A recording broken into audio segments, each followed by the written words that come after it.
નમસ્કાર દોસ્તો, 12th કેમિસ્ટ્રીમાં મિત્રો આજે આપણે પી વિભાગના તત્વોમાં સમૂહ 15 માટેના બધા જ રાસાયણિક ગુણધર્મો છે તેનું રિવિઝન લાસ્ટ લેક્ચરમાં જે પણ કંઈ ચાલેલું છે તેનું પણ આપણે રિવિઝન જોશું અને નાઇટ્રોજનનું સમૂહમાં અન્ય તત્વોથી કેમ તેનું જુદુંપણું દર્શાવવું, અલગ પડવું, અનિયમિત ગુણધર્મો દર્શાવવા.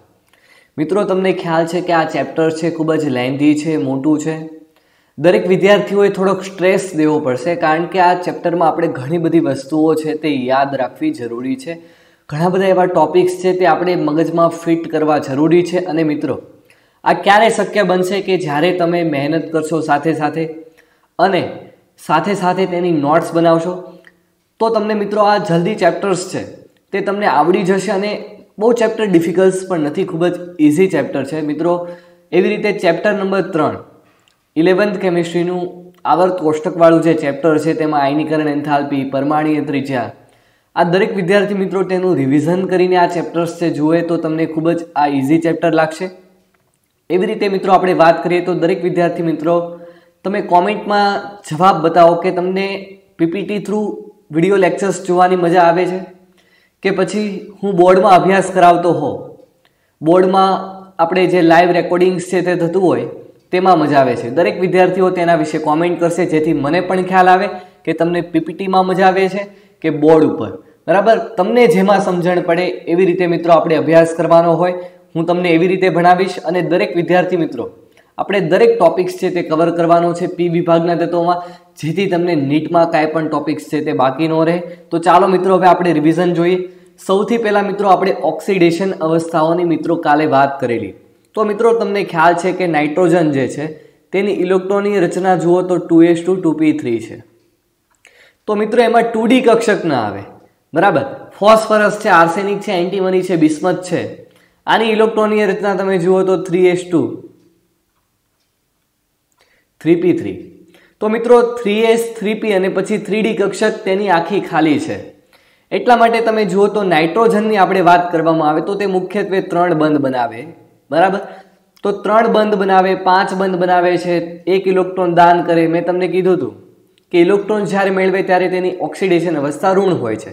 તો મિત્રો તે અલગ અલગ ઓક્સિડેશન અવસ્થા -3 થી +5 ઓક્સિડેશન અવસ્થા ધરાવે છે. તમે રેડોક્સ પ્રક્રિયા જો ચેપ્ટર અભ્યાસ ન કર્યો હોય, ઓક્સિડેશન અવસ્થા કેવી રીતે આપણે શોધી શકાય, તો મિત્રો મારું 11th કેમિસ્ટ્રી અત્યારે ચેપ્ટર રેડોક્સ પ્રક્રિયા છે, ચેપ્ટર નંબર 8 રનિંગ છે, તેમાં તમે ઓક્સિડેશન આંકની ગણતરી છે તમે જોઈ શકો છો.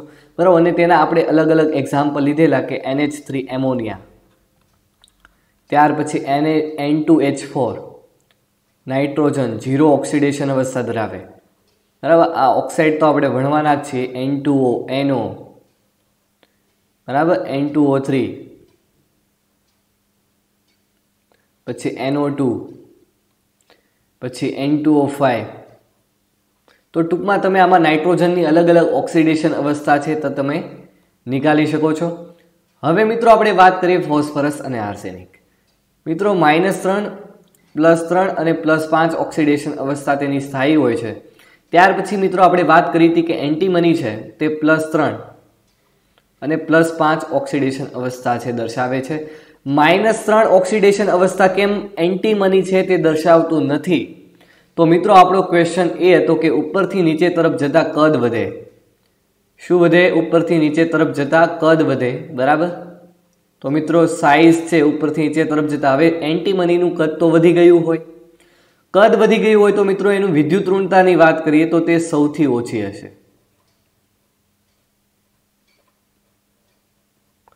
વિદ્યુત ઋણતા છે એ ઘટે છે એટલે કે ઇલેક્ટ્રોન આકર્ષાવવાની ક્ષમતા, ઇલેક્ટ્રોન જે અટ્રેક્શન થાય છે એની ક્ષમતા ઘટી જાય.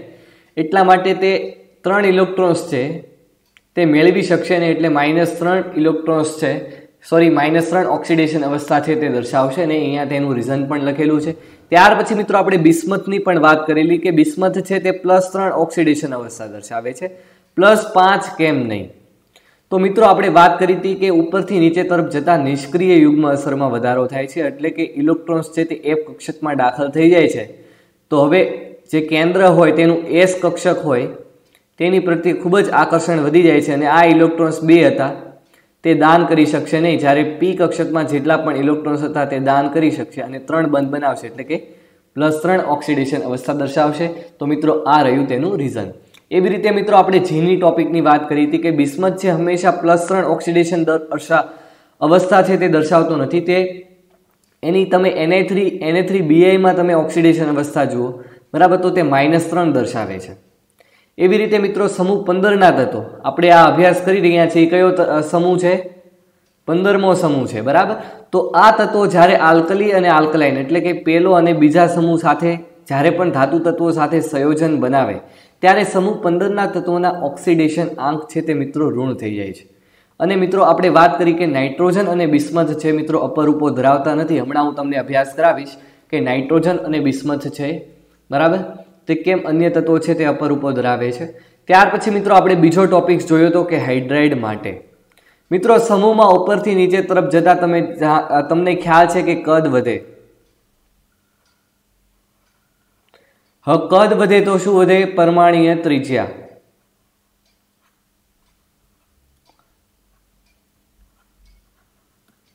બરાબર.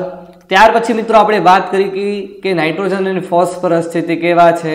અધાતુ. આર્સેનિક અને એન્ટીમની છે તે મિત્રો છે અર્ધધાતુ. અને બિસ્મથની વાત કરી હતી કે તે ધાતુ તત્વ છે.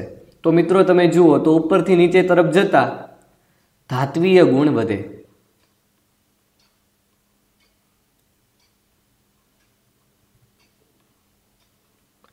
ત્યાર પછી મિત્રો આપણે બીજું જોઈએ તો આપણે એ પણ કહી શકાય કે ઉપરથી નીચે તરફ જતા કદ વધી રહ્યું છે એટલે કે એની આયનીકરણ એન્થાલ્પી હોય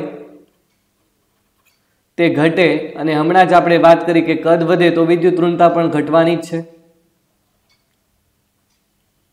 તેની ઇલેક્ટ્રોન આકર્ષાવવાની ક્ષમતા ઘટે, બરાબર. આયનીકરણ એન્થાલ્પી કોને કહેવાય? કે આ કેન્દ્ર હોય માની લો કે, અને આ ફરતે ફરતે ઇલેક્ટ્રોન્સ રહેલા છે. તો આ બંનેનું આકર્ષણ બળ હોય, બરાબર, ઇલેક્ટ્રોન અને કેન્દ્ર વચ્ચે. તો હવે આ ઇલેક્ટ્રોનને મારે દૂર કરવા માટે જે અહીંથી એનર્જી આપવી પડે તેને જ મિત્રો આયનીકરણ ઉર્જા, આયનીકરણ એન્થાલ્પી કહેવામાં આવે છે. તો કદ વધી રહ્યું છે ઉપરથી નીચે તરફ, તો જેટલું કદ મોટું એટલો ઇલેક્ટ્રોન્સને આપણે બહાર કાઢવો સરળતાથી થઈ શકશે. એટલા માટે આયનીકરણ એન્થાલ્પી પણ ઘટવાની છે. ત્યાર પછી મિત્રો આપણે બીજો ટોપિક જોઈએ તો જુઓ, મેં તમને ડાયરેક્ટલી કીધું હતું કે જ્યારે હાઇડ્રાઇડ માટેની વાત કરવામાં આવે ત્યારે તેનો ધાત્વીય ગુણ છે એ ડાયરેક્ટલી પ્રોપોર્શનલ હોય છે એસિડિકતા. તો મિત્રો ધાત્વીય ગુણ વધતો હોય તો એસિડિકતા પણ શું થાય? વધે. અને એસિડિકતા વધે તો બેઝિકતા ઘટે.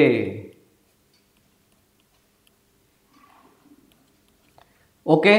ત્યાર પછી મિત્રો આપણે વાત કરી હતી કે રિડક્શન કરતાનો ગુણધર્મ એટલે કે ધાતુનું હાઇડ્રોજન છે તેમાંથી દૂર કરવાની ક્ષમતા. તો મિત્રો કદ આનું મોટું છે બિસ્મથનું, નાઇટ્રોજનનું કદ નાનું છે, બરાબર. આનું કદ આપણે એટલું માની લઈએ, બિસ્મથનું કદ મોટું છે. તો હવે અહીંયા માની લો કે હાઇડ્રોજન જોડાયેલો હોય તો હાઇડ્રોજન છે અહીંથી સરળતાથી બ્રેક થઈ જશે. અને અહીંયા હાઇડ્રોજન છે તમારે દૂર કરવો નાઇટ્રોજનનો થોડીક વધારે એનર્જી છે દેવી પડશે. એટલે કે આ હાઇડ્રોજન સરળતાથી નીકળતો હોય તો હાઇડ્રોજન દાન કરે એને જ તે મિત્રો આપણે કહેવાય ઓક્સિડેશન એટલે કે રિડક્શન કરતા તરીકેનો ગુણધર્મ વધે. ત્યાર પછી મિત્રો આપણે સ્થાયીતાની વાત કરીએ તો જુઓ, નાઇટ્રોજનનું કદ નાનું છે તો હવે તેનો બંધ છે તે મુશ્કેલીથી તૂટશે. અને મિત્રો બિસ્મથનો બંધ છે તે સરળતાથી તૂટશે. તો મુશ્કેલીથી તૂટે ને તેની સ્થાયીતા સૌથી વધારે હોય, ઉષ્મીય સ્થાયીતા, અને આ સરળતાથી તૂટે છે એટલે આની સ્થાયીતા સૌથી ઓછી. તો ઉપરથી નીચે તરફ જતા સ્થાયીતા મિત્રો ઘટે છે. તો એટલા ક્રમ મિત્રો આપણે યાદ રાખવાના છે. હાઇડ્રાઇડ માટેનું રિવિઝન જોયું. હવે મિત્રો આજનો ટોપિક અહીંથી શરૂ થાય છે કે ઓક્સાઇડ માટેની વાત કરીએ. તો મિત્રો ઓક્સાઇડ માટેની વાત કરીએ તો જો નાઇટ્રોજન છે, બરાબર, તે એક પ્રકારના આવી રીતે આપણે બધા એના ઓક્સાઇડ દર્શાવીએ, N2O3, P2O3, ત્યાર પછી આર્સેનિક આવે AS2O3, ત્યાર પછી Sb2O3 એન્ટીમની ઓક્સાઇડ, ત્યાર પછી આવશે કોણ આવશે? છેલ્લું તત્વ બિસ્મથ. તો બિસ્મથ તો Bi2O3. હવે મિત્રો તમે જુઓ તો નાઇટ્રોજન અને ફોસ્ફરસ અધાતુ છે અને તમે ભણ્યા છો કે અધાતુના ઓક્સાઇડ કેવા હોય? એસિડિક. એવી રીતે આર્સેનિક અને એન્ટીમની મિત્રો અર્ધધાતુ છે. અર્ધધાતુના ઓક્સાઇડ હંમેશા ઉભય ગુણધર્મી હોય છે. કેવા હોય? ઉભય ગુણધર્મી.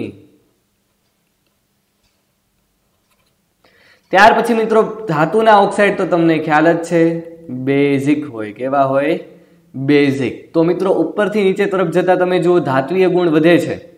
તો મિત્રો ઓક્સાઇડ માટે આપણે એસિડિકતા ઊંધું કહી શકાય અને હાઇડ્રોક્સાઇડ માટે ઇન્વર્સલી પ્રોપોર્શનલ કહી શકાય એસિડિકતા. ભાઈ ઉપરથી નીચે તરફ જતા જુએ બરાબર, અહીંયા ધાત્વીય ગુણ લખી નાખું. તો ધાત્વીય ગુણ વધે તો તેની એસિડિકતા પણ ઘટે છે. બરાબર. ઉપર રહેલ જો તત્વના ઓક્સાઇડ છે નાઇટ્રોજન ફોસ્ફરસના એસિડિક છે. તો મિત્રો આપણે આમ કહી શકાય. અને એસિડિકતાની મિત્રો વાત કરવામાં આવે ને તો જે M2O5 છે તેની એસિડિકતા છે ને M2O3 કરતાં વધુ હશે. બરાબર. આ નાના નાના પોઈન્ટ્સથી હું તમને કવર કરાવતો જાઉં છું જેથી તમને આગળ ખૂબ જ કામમાં આવશે અને આગળ આ ચેપ્ટર છે તમારે સરળ થઈ જશે. બરાબર. હવે મિત્રો આપણે વાત કરી રહ્યા છીએ હેલોજન માટેની. મિત્રો હેલોજન માટેની વાત કરીએ તો હવે આપણે જે નાઇટ્રોજન જે છે, ફોસ્ફરસ જે છે, તો એના હેલોજન તત્વ માટેની વાત કરવાની છે. તો મિત્રો તમને ખ્યાલ છે કે નાઇટ્રોજનની ઇલેક્ટ્રોનીય રચના શું છે? 2s2 2p3. હું અહીંયા એની ઇલેક્ટ્રોનીય રચના લખું. ચાલો, અહીં એસમાં 2 ઇલેક્ટ્રોન્સ છે અને પીમાં કેટલા ઇલેક્ટ્રોન્સ છે? 3 ઇલેક્ટ્રોન્સ છે. હવે મિત્રો આ પી કક્ષક થઈ ગઈ. હવે મિત્રો તે નાઇટ્રોજન છે ને તે MX3 પ્રકારના હેલાઇડ બનાવે છે. બરાબર. એટલે કે અહીંયા NF3, NCl3, NBr3. બરાબર.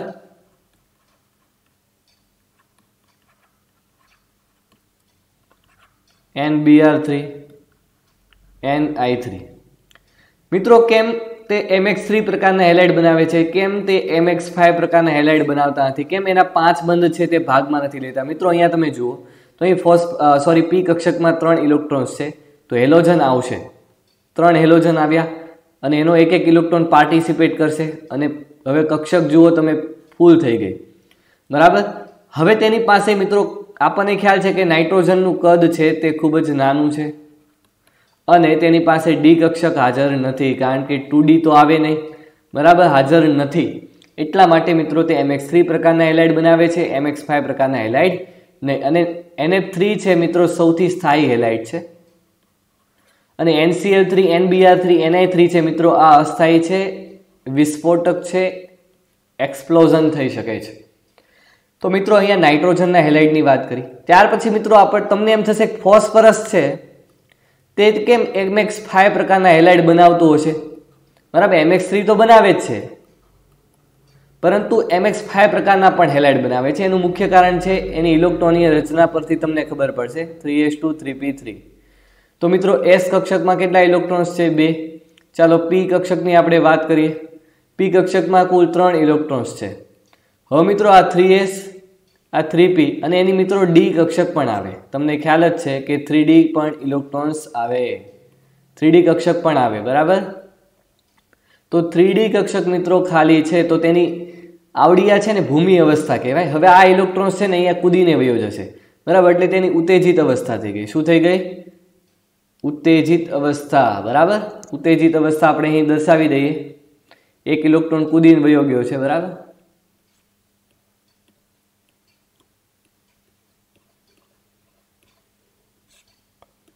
જુઓ આ થઈ ગઈ એની ઉત્તેજિત અવસ્થા અને આ એનું ગ્રાઉન્ડ સ્ટેટ હતું, ભૂમિ અવસ્થા. તો મિત્રો તમે જુઓ તો આમાં 3 બંધ બનાવી શકે MX3 પ્રકારના હેલાઇડ કારણ કે 3 હેલોજન આવશે. અને અહીંયા તમે જુઓ X અહીંયા આવશે, અહીંયા 3x અને અહીંયા x. બરાબર. બધાને એક એક ઇલેક્ટ્રોન આવશે અને અહીંયા એક એક ઇલેક્ટ્રોનની ભાગીદારી કરશે અને કુલ MX5 પ્રકારના હેલાઇડ બનાવશે. તો મિત્રો આમ આપણે કહી શકાય કે નાઇટ્રોજન પાસે ડી કક્ષક નથી, તેનું કદ નાનું હોવાથી MX5 પ્રકારના હેલાઇડ બનાવશે નહીં. જ્યારે નાઇટ્રોજનનો એક જ માત્ર હેલાઇડ સ્થાયી છે NF3. અને મિત્રો આપણે હેલોજન માટેનું પણ જોયું. બરાબર. હવે મિત્રો આપણે જે NF3, NCl3, NBr3 અને Ni3 માં મિત્રો આપણે લુઈસ બેઝનો પણ ક્રમ જોઈ શકાય છે. એનો ક્રમ લુઈસ બેઝ. તમને એમ થશે કે લુઈસ બેઝ તો કંઈ યાદ નથી આવ્યું હતું. હા જ મેં જ મિત્રો છે લુઈસ બેઝ એટલે કે ઇલેક્ટ્રોન દાન કરવાની ક્ષમતા. બરાબર. તો મિત્રો NF3 ની વાત કરીએ. ચલો NCl3, NBr3 અને Ni3. તો મિત્રો આમાં ઇલેક્ટ્રોન દાન કરવાની ક્ષમતા કોની વધારે છે? બરાબર, કારણ કે નાઇટ્રોજન પાસે તમે જુઓ તો બધા પાસે શું છે? લોન પેર છે. બરાબર, એટલે કે એક પ્રકારનું અબંધકારક ઇલેક્ટ્રોન યુગ્મ છે. તો મિત્રો થશે શું કે ફ્લોરિન જે છે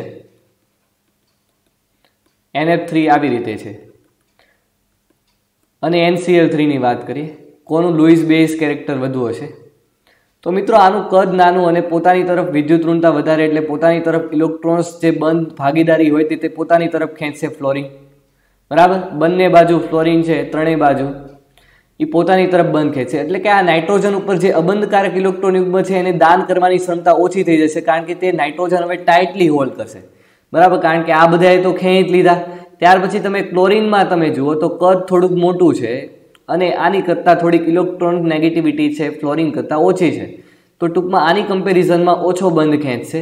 બરાબર, અને અહીંયા નાઇટ્રોજન પાસે જે ઇલેક્ટ્રોન યુગ્મ છે તે સરળતાથી દાન કરી શકશે. અને NBr3 નું તો કદ વધતું જાય છે, એની તો ઇલેક્ટ્રોનેગેટિવિટી ઓછી જ છે, એટલે કે તેનો લુઈસ બેઝ કેરેક્ટર છે એ સૌથી વધારે હશે. બરાબર, તો મિત્રો આ રીઝનથી આપણે લખવાનું છે. બરાબર, ત્યાર પછી મિત્રો આપણે જોઈએ તો જો MX3 અને MX5, એટલે કે આને ટ્રાય હેલાઇડ કહેવાય અને આને પેન્ટા હેલાઇડ કહેવાય. બરાબર, આ પેન્ટા હેલાઇડ્સ છે અને મિત્રો આ ટ્રાય હેલાઇડ્સ છે. તો મિત્રો ખાસ ધ્યાન રાખજો કે ટ્રાયલાઇડ હોય ને તે વધારે સહસંયોજક હોય. કેવા હોય? પરંતુ અપવાદ એક જ છે. બરાબર, અહીં અપવાદ દર્શાવી દઉં છું. બિસ્મથનું જે હેલાઇડ છે, બરાબર, BiF3. મિત્રો આ BiF3 છે ને એ ટ્રાયહેલાઇડ સંયોજનો છે, એ સહસંયોજક છે. BiF3 સિવાયના ટ્રાયહેલાઇડની મિત્રો વાત કરવામાં આવે છે. આની સિવાયના ટ્રાયહેલાઇડ છે તે બધા જ કેવા છે? સહસંયોજક છે. કેવા છે? સહસંયોજક. બરાબર, તો ખાસ મિત્રો આપણે જોયું કે હેલોજન માટેનું, બરાબર, સોરી ફ્રેન્ડ્સ, 1 મિનિટ.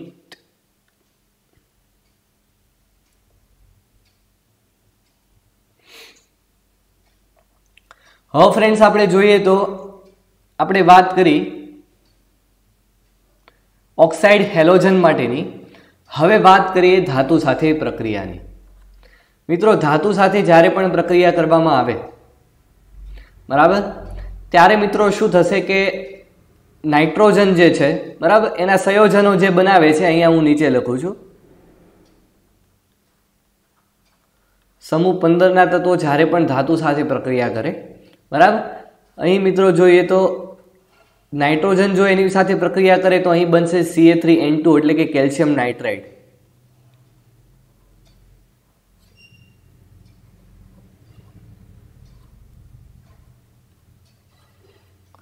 ત્યાર પછી મિત્રો બીજું સંયોજન જોઈએ તો નાઇટ્રોજન પછી ફોસ્ફરસ આવે તો Ca3P2 બનાવશે અને આનું નામ શું બની જશે? Calcium phosphide.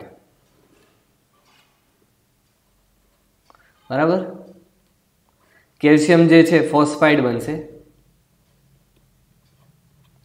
હવે મિત્રો ફોસ્ફરસ પછી કોણ આવે? આર્સેનિક. માની લો કે એની સોડિયમ સાથે પ્રક્રિયા કરી Na3S, સોરી અહીંયા તમે જુઓ તો Na3, બરાબર, અને અહીંયા AS જ બનાવશે ખાલી Na3S, તો અહીંયા બનશે સોડિયમ આર્સેનાઇડ.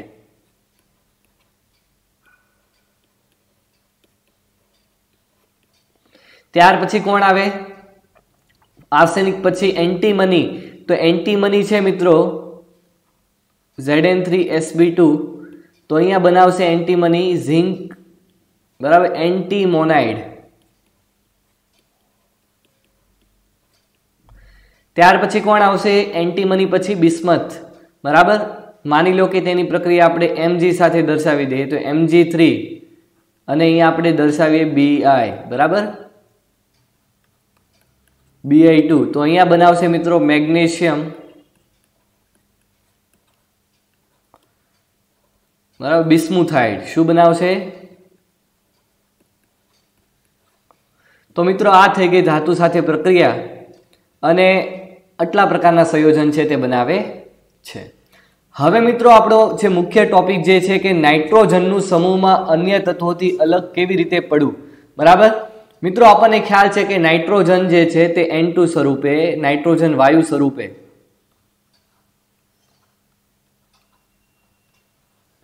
હવે આ નાઇટ્રોજન વાયુ છે તમે જુઓ તો કેવું પરમાણ્વીય કેવું છે, જો N2 છે એટલા માટે તે દ્વિપરમાણ્વીય છે. શું છે?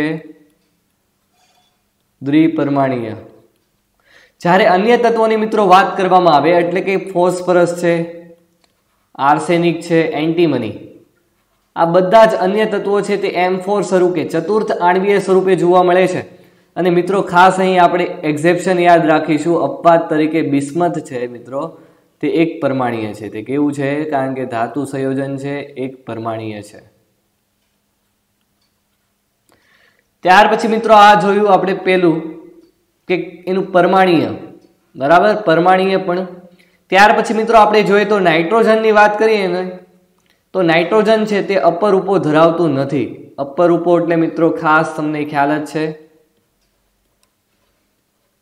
બરાબર, કે એક કરતાં વધારે તેના સ્વરૂપો. જ્યારે સમૂહના અન્ય તત્વોની મિત્રો વાત કરવામાં આવે એટલે કે ફોસ્ફરસ, આર્સેનિક અને એન્ટીમની, આ બધા જ મિત્રો અપરૂપો ધરાવે છે.